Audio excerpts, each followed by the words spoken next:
क्या सर, हम लोग रोडे रोड लकड़ी चुन चुन के लाते हैं, जलाते हैं। नीतीश बाबू तो आज तक जा कर के रोड पे लकड़ी नहीं जलवाएं। और लालू बाबू तो जेल में हैं, उनकी तो कहानियां इंसोल्ड हो गई। पूरी उम्मीद थी सर कि सरकार लालू सरकार की बनेगी, लेकिन कैसे कैसे क्या हुआ ये तो खैर सरकारें जाने। जिंदगी काटने के लिए लोग बेचैन हो चुके हैं कि जाए तो किधर जाए, उधर भी जाए तो हंसुआ है, इधर भी जाए तो। नमस्कार, मेरा नाम कुमार गौतम है और आप देख रहे हैं न्यूज़ फॉर नेशन। शाम ढलते ही जैसे ही सूरज अस्त होता है, राजधानी पटना का मिजाज, मौसम का मिजाज बदल जाता है। अचानक सिहरन महसूस होती है और ठंड इतनी मानो हड्डियां तोड़ देगी। कड़ाके की सर्दी पड़ रही है राजधानी पटना में, बर्फीली हवाएं चल रही है, लेकिन आम जनजीवन किस तरीके से जी रहा है ये हम आपको बताएंगे तस्वीरों के जरिए। राजधानी पटना की एक तस्वीर, बस स्टैंड के ठीक नीचे सोया हुआ ये आदमी ये बताने के लिए काफ़ी है कि ज़िंदगी और जीवन के हर लम्हों को जीना है, हर मौसम को जीना है।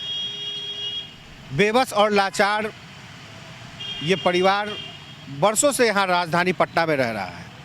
वही दूसरी तस्वीर अब हम आपको दिखाते हैं कि जहाँ पर ठंड की वजह से, जहाँ गर्म कपड़े पहन रहे हैं लोग और बहुत सारी चीज़ों की व्यवस्था हो रही है, और ऐसे में अलाव जलाकर भी जो लोग हैं वो गुजारा कर रहे हैं। ठंड की शुरुआत इस कदर होगी, राजधानी पटना के लोगों को इस बात का इल्म नहीं था, लेकिन जिस तरह से कोरोना के काल के बाद जलवायु में परिवर्तन हुआ है, मौसम में परिवर्तन हुआ है, उस परिवर्तन के बाद मौसम ने भी परिवर्तन लेना शुरू कर दिया और अब ठंड की बारी है। कड़ाके की सर्दी पड़ रही है और सर्दी के बीच अलाव मानो रूह अफ़जा का काम कर रही है। हमदर्द का टॉनिक सिंकारा आपने सुना होगा, लेकिन अभी ये टॉनिक आग के रूप में है और ये आग ही जान को बचा रही है। तमाम लोग ऐसे ही अलाव को घेरे हुए गर्मी का एहसास कर रहे हैं। कुछ और भी एहसास होगा मन के अंदर, कुछ चर्चा कर लेते हैं। चर्चा क्या सर, हम लोग रोडे रोड लकड़ी चुन चुन के लाते हैं, जलाते हैं। नीतीश बाबू तो आज तक जा कर के रोड पे लकड़ी नहीं जलवाएं, लेकिन लालू बाबू के पीरियड में रोडे रोड लकड़ी जलता था। वही हम लोग याद ताज़ा कर रहे हैं, नीतीश बाबू को दिखला रहे हैं कि देखिए हम लोग का जान खतरे में है, बचाइए। ठंडे से हम लोग मर रहे हैं और क्या। और लालू बाबू तो जेल में हैं, उनकी तो कहानियां इंसोल्ड हो गई है। एक आदमी आए, वो कहीं कि जब तक लालू बाबू नहीं छूटेंगे हम नहीं जाएंगे। वो भी ठंडा से मर जाते, उनको हम लोग समझा बुझा के चला दिया। और बताइए, इस बार उम्मीद था कि इस वक्त तो पूरी उम्मीद थी सर कि सरकार लालू सरकार की बनेगी, लेकिन कैसे कैसे क्या हुआ ये तो खैर सरकारें जाने। हम लोग को तो उतना पहुँच है नहीं कि हम लोग जानकारी हासिल कर सकते हैं। तो आप लोग को लग रहा था कि एवड़ी का जो लकड़ी, हाँ, लालू बाबू व्यवस्था करेंगे हम लोग का, लेकिन वो हुआ नहीं। ख्वाहिशें मिट गया हम लोग का, तब क्या किया जाएगा। लालू जी के पीरियड में लकड़ी बहुत जलाया, डेग चौराहे पर रेन बसेरा, गरीब फुटपाथ पर लोग बसे हुए हैं, वो भी बहुत अच्छे ज़िंदगी अपना काटिन। अब तो ज़िंदगी काटने के लिए लोग बेचैन हो चुके हैं कि जाए तो किधर जाए, उधर भी जाए तो हंसुआ है, इधर भी जाए तो हंसुए, समझे। कुछ लोग और हैं, उनसे जानने की कोशिश करते हैं कि इस बार के अलाव में और पहले के अलाव में कितना पड़ गया। ये बताइए, आप भी अलाव ताप रहे हैं। हाँ बोलिए। ठंड का मौसम है, ठंड से निजात के लिए अलाव जरूरी है। एकदम जरूरी है कि गर्मी का एहसास हो रहा है। एकदम एहसास हो रहा है। पहले के अलाव और इस बार के अलाव में क्या फ़र्क है? बहुत फर्क, पहले समय के पहले ठंड आ गया है। हाँ।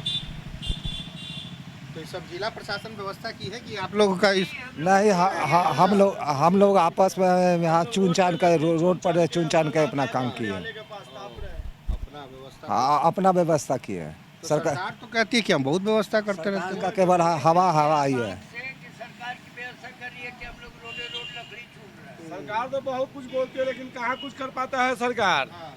सरकार ये आश्वासन खाली सिर्फ देते हैं और उसके बाद अपने फेल हो जाते हैं। आप क्या कह रहे थे? ठंड से तो हम लोग खुद व्यवस्था कर रहे हैं। लकड़ी सर हम लोग खुद अपना रोड पे से चुन चुन के लगा रहे हैं। ठंडा बहुत काफ़ी है, हवा भी चल रहा है, बस यही है। और क्या, आग ताप रहे हैं, इससे हम लोग का थोड़ा राहत मिलता है शरीर का। दिन भर काम करते हैं। दिन भर काम करते हैं, रिक्शा ठेला चलाते हैं, और क्या करेंगे।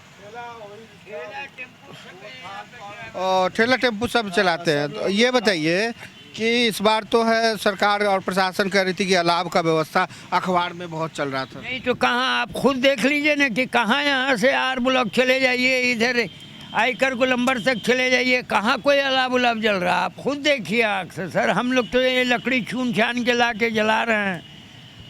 और रैन बसेरा का भी बहुत बोल रहे हैं कि व्यवस्था किया हुआ हाईटेक। बसेरा कहाँ भी, एक भी आपको आर ब्लॉक से यहाँ नज़र आ जाए तब आप बताइए कि हाँ रैन बसेरा है। बोलने के लिए तो हम भी बोल सकते हैं कि हम ये कर रहे हैं वो कर रहे हैं, लेकिन करते हैं तो कुछ नहीं करते हैं, मामूली सा ठेला चलाते हैं। तो वही है, कहने के लिए तो बहुत कुछ है। सबसे ज़्यादा गरीब गुरबा जो है आरे ब्लॉक के इनकम टैक्स के बीच। हाँ हाँ, सबसे ज़्यादा गरीबी इसी के ये है। क्लब का पीछे धरे हुआ था, वो उठवा के ले गया, गाड़ी पर लाद दिया। जो भी लकड़ी हम लोग रखा था उसको जा करके नगर निगम उठा के ले गई। तो ये आलम है, और ये इस आलम के बीच सर्द मौसम में अलाव ही एकमात्र व्यवस्था है, और इस व्यवस्था को खुद ही कर रहे हैं ये लोग। ये बताने के लिए काफ़ी है कि राजधानी पटना में सर्द मौसम में हवाएं सर्द है, मिजाज सर्द है, और इस सर्द के पीछे जो अलाव है वही एकमात्र वैकल्पिक व्यवस्था है। इस व्यवस्था को खुद ही लोग कर रहे हैं। और हाँ, इस व्यवस्था के साथ ही जब चर्चा होती है लालू सरकार की और नीतीश सरकार की, उस पर भी चर्चा करते हैं, और उनको लगता है कि शायद लालू प्रसाद यादव के समय में अलाव की व्यवस्था थी, जो शायद नीतीश कुमार के शासन में अफसरशाही ज़्यादा हो भी है, और प्रशासन सिर्फ हवाई तौर तरीके पर अलाव की व्यवस्था करते हैं, ये इनका कहना है। बहरहाल ठंड की ये शुरुआत है, अभी ठंड और भी बढ़ेगी, क्योंकि दिसंबर खत्म होने वाला है, जनवरी फरवरी बाकी है। सहयोगी आकाश के साथ Kumar Gautam, news for nation, Patna.